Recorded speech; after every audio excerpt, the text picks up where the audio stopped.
पाकिस्तानी विमानं ही भारताच्या हद्दीत शिरल्याची माहिती मिळते आहे। नौशेरा या भागामध्ये पाकिस्तानची विमानं किंबहुना पाकिस्तानचं विमान हे भारतीय हद्दीत आल्याची माहिती मिळते आहे, भारतीय हद्दीत घुसल्याची माहिती मिळते आहे। आताची या घडीची सगळ्यात मोठी बातमी आहे, भारतानं एअर स्ट्राईक केल्यानंतर, दुसरं एअर स्ट्राईक केल्यानंतर आज ही माहिती मिळते की पाकिस्तानी विमानं ही भारताच्या हद्दीत शिरलेली आहेत। पीटीआयने ही माहिती दिलेली आहे। आमचे प्रतिनिधी प्रशांत लीला रामदासी काही क्षणापूर्वी हीच मोठी बातमी देत होते। नौशेरा या सेक्टरमध्ये हे विमान भारतीय हद्दीत घुसल्याची माहिती मिळते आहे। आता काय होतं हे बघणं महत्त्वाचं ठरणार आहे। ही कुठली प्रतिक्रिया आहे का, हा कुठला प्रतिकार आहे का, या सगळ्याविषयी अधिक माहिती मिळेल। नौशेरा सेक्टरमध्ये पाक विमान हे भारतीय हद्दीत घुसल्याची माहिती मिळते आहे। हे कुठलं विमान आहे, कुठल्या प्रकारातलं विमान आहे याची सुद्धा माहिती येईल। मात्र या घडीची सगळ्यात मोठी बातमी आहे, प्रशांत आपण काय सांगाल? आणि खास करून अत्यंत मोठी बातमी आहे, पाकिस्तानचं विमान भारतीय हवाई सीमेत प्रवेश केलेला आहे। ही जी माहिती पुढे आलेली आहे त्यानंतर आता संपूर्ण लष्कर सजग झालेला आहे, भारतीय लष्कर। आणि ज्या पद्धतीने ही माहिती आलेली आहे की एक प्रकारे हे जे विमान आहे नौशेरा सेक्टरमध्ये, खास करून राजौरी जिल्ह्यातील हे नौशेरा सेक्टर आहे, त्या भागात हे विमान पाहायला मिळालं आहे। आणि या संदर्भात आता तात्काळ काय कारवाई करता येईल या संदर्भात आता चर्चा सुरू झालेली आहे। आणि महत्त्वाचं म्हणजे जर बघितलं या क्षणाला केंद्रीय गृहमंत्रालयात बैठक देखील सुरू झालेली असेल, सुरू झालेली आहे। 11 वाजता ही बैठक होती। या बैठकीमध्ये रॉ चीफ, त्यानंतर इतरही प्रमुख अधिकारी, आयबीचे अधिकारी, त्यानंतर केंद्रीय गृह सचिव बावा हे देखील उपस्थित होते। खास करून यामध्ये याचा कारवाई आता कशा प्रकारे करता येईल। एका बाजूला ही बैठक सुरूच आहे, पण आपल्याला अनेक तज्ञ मागचे 2 दिवस सातत्याने सांगतायत, एअर स्ट्राईक केल्यानंतर सातत्याने जेव्हा चर्चा करतोय तेव्हा ते म्हणतायत की जेव्हा अशा प्रकारचं एअर स्ट्राईक केलं जातं तेव्हा त्या पुढच्या काळात काय होऊ शकतं, त्या पुढच्या दिवसांमध्ये काय होऊ शकतं याची पूर्ण तयारी तिन्ही सेनांनी केलेली असते। आपण पूर्णपणे सज्ज आहोत, अलर्ट आहोत असं म्हणता येईल आणि लगेचच क्विक ऍक्शनला रिॲक्शन दिली जाईल। प्रशांत, बरोबर आहे। जर भारतीय सीमेमध्ये पाकिस्तानचं विमान जर आलं तर त्याला उडवून लावण्याची सर्व ते तयारी भारत केली आहे, भारतीय लष्कराने केलेली आहे। आणि ज्या पद्धतीने हे देखील विमान टेहळणी करण्याकरता आलं असेल अशा प्रकारची माहिती मिळते। पण पाकिस्तानी जेट हे भारतीय हवाई सीमेत प्रवेश करते, हा आंतरराष्ट्रीय कायद्याचं उल्लंघन आहे असं म्हणावं लागेल। त्यामुळे आता या प्रकारे पुढे काय कारवाई केली जाते हे पाहण्याचं महत्त्वाचं ठरणार आहे। लवकरच या संदर्भात माहिती पुढे येईल। नक्की प्रशांत, जसं प्राथमिकच माहिती मिळते पण तरी सुद्धा लढाऊ विमान आहे, कुठल्या स्वरूपाचं विमान आहे काही कळू शकलेलं आहे? नौशेरा सेक्टर मध्येच हे दिसलंय, पुढे येतंय काही त्याविषयीचे अपडेट? हे पाकिस्तानी जेट एअरक्राफ्ट आहे जे भारतीय हवाई दलाच्या सीमेमध्ये प्रवेश केल्याची माहिती। आणि यामध्ये जर खास करून बघितलं तर राजौरी जिल्ह्यातील नौशेरा सेक्टरमध्ये हे या विमानांनी प्रवेश केल्याची माहिती प्राप्त झाली आहे।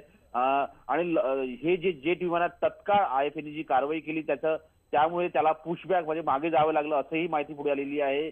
आणि आयएफएच्या सज्जतेमुळे या विमानाला भारतीय सीमेत जास्त समोर येता आलं नाही असंही पुढे माहिती प्राप्त झालेली आहे। आणि हा संपूर्ण जो परिसर आहे नौशेरा सेक्टरचा भारत पाकिस्तानच्या सीमेचा परिसर आहे, राजौरी जिल्ह्यातील परिसर आहे। ही सगळ्यात मोठी बातमी पुन्हा एकदा म्हणावी लागेल, आपण पुन्हा एकदा सांगाल, आपण अशी माहिती देताय की ज्याप्रमाणे आपण सतर्क आहोत, अलर्ट आहोत, या विमानाला, या पाकच्या विमानाला परत जावं लागलेलं आहे। भारताच्या हद्दीत जास्त प्रवेश हे विमान करू शकले नाहीये।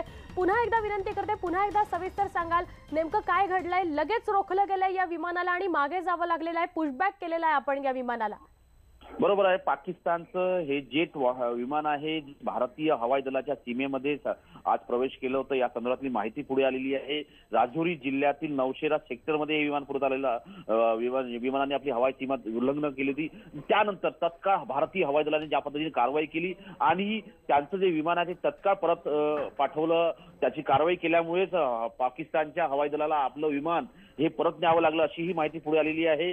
आणि या संदर्भात असं म्हणता येईल की हे जे एअरक्राफ्ट आहे जेट टाईपचं कला जे नौशेरा सेक्टर मधले हे विमान आहे असं प्राप्त झालेली आहे। नौशेरा सेक्टर मध्ये हे विमान आहे आणि हे एअरक्राफ्ट होता की भारतीय सीमांमध्ये कशा प्रकारे तयारी सुरू आहे, भारतीय हवाई दल कसं सज्ज आहे याची माहिती देण्याचा प्रयत्न होता. पण ते भारतीय हवाई दलाचे सज्जतेमुळे त्यांनी त्याचा विरोध केला, त्यामुळे त्या विमानाला परतावं लागलं अशी ही माहिती पुढे आलेली आहे. नक्की प्रशांत, पण हे इतक्यावरच म्हणजे इतकं साधं सरळ आहे असं आपल्याला घेऊन चालणार नाही. एखादं पाकिस्तानचं विमान नौशेरा भागामध्ये येतं आणि ते पुन्हा पुशबॅक केल्यावर परत जातं, इतकं ते साधं सोपं असेल की ह्याचे अजून काही अँगल आहेत किंवा अर्थ आहेत? नाही, खास करून जर बघितलं हे मोठा प्रयत्न आहे पाकिस्तानचा या विमानाचा की भारतीय हवाई दलात प्रवेश करण्याचा, आणि ज्या पद्धतीने विमान आलं आणि तत्काळ परत गेलं याचा अर्थ असा होतो की हे सर्व विमान टेहळणी करण्याकरिता आलं होतं आणि यातूनच असं म्हणता येईल की या सर्व याच्यावरती भारतीय सज्जतेमुळे हे विमान परत गेलेलं आहे असंच म्हणावं लागेल आपल्याला. नक्की आपण पुन्हा एकदा आपल्या प्रेक्षकांना प्रशांत ही माहिती देऊया. तुम्ही असे संपर्कात राहा. नौशेरा सेक्टरमध्ये पाकचं विमान भारताच्या हद्दीत शिरलेलं होतं. अगदी काही मिनिटांपूर्वीची ही बातमी आहे.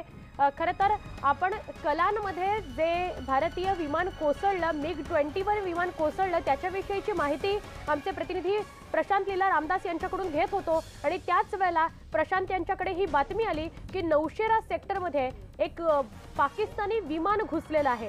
हे पाकिस्तानी विमान घुसलेलं होतं, ते टेहळणी करण्यासाठी घुसलं होतं का कशासाठी याविषयी माहिती मिळण्याआधीच असंही कळलं की आपल्या जवानांनी, आपल्या वायुदलाने या विमानाला पुशबॅक केलं, जास्त भारतीय हद्दीत घुसू दिलं नाही आणि पुन्हा हे पाकिस्तानचं विमान परत फिरलेलं आहे, मागे फिरलेलं आहे, त्याला मागे जावं लागलेलं आहे. PTIनं सगळ्यात आधी ही माहिती दिली. आमचे प्रतिनिधी प्रशांत लीला रामदास दूरध्वनीवर आपल्याशी बोलत होते तेव्हा त्यांनीही यावर शिक्कामोर्तब केलं की अशा प्रकारचं पाकिस्तानचं विमान भारतीय हद्दीमध्ये घुसलंय. प्रशांत, पुन्हा एकदा सांगाल हा सगळा घटनाक्रम कसा घडला? आणि खास करून जर बघितलं आज सकाळी पाकिस्तानचं जेट विमान जे आहे ते नौशेरा सेक्टर मध्ये, खास करून राजौरी सेक्टर मध्ये यांनी प्रवेश केला होता. त्याच वेळेस नौशेरा सेक्टर मध्ये जेव्हा प्रवेश आला, त्या जम्मू काश्मीरच्या राजौरी जिल्ह्यातील जेव्हा हवाई दल विरोध करायला सुरुवात केली तेव्हा पाकिस्तानी जेटला आपलं संपूर्ण मार्ग बदलावा लागला आणि ते परत गेलेलं आहे. भारतीय हद्दीत घुसलं होतं, त्याला विरोध केल्यानंतर ते परतलं. पण महत्वाचं म्हणजे या विमानाचे व्हिज्युअल देखील आपल्याकडे आलेले आहेत आणि त्यामध्ये हे विमान पाहायला मिळतंय की कशा प्रकारे हे विमान जे आहेत हे खास करून भारतीय हवाई दलाच्या सीमेत घुसलं होतं, भारतीय सीमेत हद्दीत प्रवेश केला होता यांनी, आणि त्याचा जोरदार जो विरोध झाला त्या विरोधामुळे त्यांनी परतणं हे योग्य समजलं आणि त्यांनी त्याचमुळे असं म्हणता येईल की ही विमानाची घुसखोरी आहे, पाकिस्तानच्या विमानाची घुसखोरी, ती विमानाची घुसखोरी भारत हवाई दलाच्या सत्तेमुळे आणून पाडलेली आहे. ही आत्ताची मोठी बातमी आहे. नक्की प्रशांत, मात्र वेगवेगळ्या पद्धतीने इशारे देण्याचा प्रयत्न केला जातोय भारताला पाकिस्तानकडून. अशा प्रकारची आजची कृती ही फक्त टेहळणीसाठी ते विमान आलं होतं, इतक्यापुरतं घेण्यापुरती मर्यादित नाही असं म्हणावं लागेल. बरोबर आहे. हे जे ज्या पद्धतीनं पाकिस्तान वेगवेगळ्या पद्धतीनं त्यांनी पाकिस्तानच्या सीमांवरून, भारत पाकिस्तान सीमांवर ज्या भारतीय लष्कराच्या चौक्या आहेत त्यांवरती मोठ्या प्रमाणात गोळीबार केला. त्यानंतर भारत सरकारने, भारतीय लष्कराने ज्या पद्धतीने त्याचं प्रत्युत्तर दिलं त्यामुळे त्यांचं मोठं नुकसान झालं. त्यामुळे त्यांना त्या पातळीवर पुढे जाणं शक्य होत नव्हतं. त्यामुळे आता त्यांनी दुसरी पातळी ओलांडलेली आहे. ते खास करून त्यातल्या पाकिस्तानची हवाई दलाचं विमान जे आहे ते भारतीय हवाईत घुसण्याचा प्रयत्न होता. हाही प्रयत्न आपण हाणून पाडलेला आहे आणि त्यामुळे ते कुठला तिसरा प्रयत्न करतात हे पाहणं महत्त्वाचं ठरणार आहे. नक्की प्रशांत, असेच संपर्कात रहा. बघा, नौशेरा सेक्टरमध्ये पाक विमान भारताच्या हद्दीत घुसलं होतं, भारताच्या हद्दीत शिरलं होतं, मात्र पुन्हा एकदा आपण या विमानाला भारताच्या हद्दीत जास्त घुसू दिलं नाही, शिरू दिलं नाही आणि मागे परतवलेलं आहे या विमानाला. म्हणजेच याचा अर्थ आपली तिन्ही दलं, नौदल असेल, वायुदल असेल किंवा सेनादल असेल, सतर्क आहे, अलर्टवर आहे. आपल्याला याची पूर्ण कल्पना आहे की एअर स्ट्राईक केल्यानंतर कुठलीही घटना घडू शकते आणि त्यासाठी पूर्णपणे सज्ज आहोत आपण, पूर्णपणे तयार आहोत आपण. आणि त्याचंच हे एक उदाहरण म्हणावं लागेल. पाकिस्तानचं आलेलं भारतातल्या हद्दीतलं विमान हे आपण पुन्हा परतवलेलं आहे.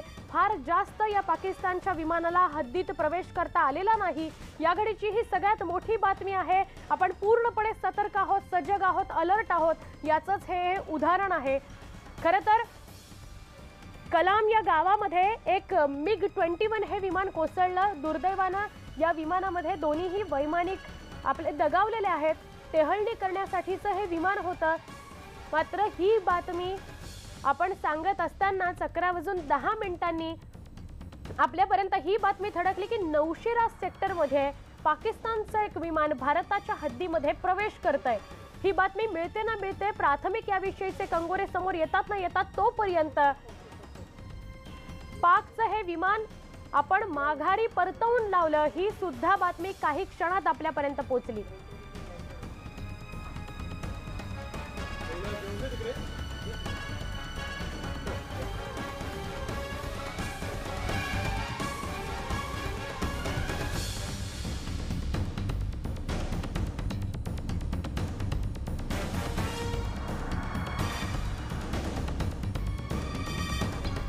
पाकिस्तानच्या 2 विमानांनी घुसखोरी केलेली आहे नौशेरा सेक्टरमध्ये। ही घुसखोरी करण्यात आली आहे। यावेळची सगळ्यात महत्त्वाची बातमी आपण पाहतोय न्यूज 18 लोकमतवर पीटीआयची या संदर्भातली माहिती आहे। पाकिस्तानी विमानं भारताच्या या हद्दीत दाखल झालेली आहेत। नौशेरा सेक्टरमध्ये पाक विमानं भारताच्या हद्दीत शिरलेली आहेत। मात्र भारतीय लष्करानं प्रत्युत्तर दिल्यानंतर मात्र पाक विमानं माघारी फिरलेली आहेत। एकूणच ही सगळी परिस्थिती पाहिल्यानंतर मात्र पाकच्या नापाक कारवाया अद्यापही सुरू असल्याचं पाहायला मिळत आहे। यावेळची सगळ्यात महत्त्वाची बातमी आपण पाहतोय। काही वेळांपूर्वी आपण जर पाहिलं तर MiG-21 हे आपलं लढाऊ वायुसेनेचं लढाऊ विमान सुद्धा कोसळलेलं होतं आणि त्या ठिकाणी कलान या परिसरात हे विमान कोसळलं। 2 वैमानिक पायलट जे आहेत ते मृत्युमुखी पडलेले आहेत। ही बातमी देत असतानाच दुसरी सुद्धा बातमी हाती येते आणि ती म्हणजे पाकिस्तानची घुसखोरी होताना दिसते। पाकिस्तानची 2 विमानं भारताच्या हद्दीत दाखल झालेली आहेत। पीटीआयच्या अहवालानुसार ही बातमी आता हाती येताना पाहायला मिळते।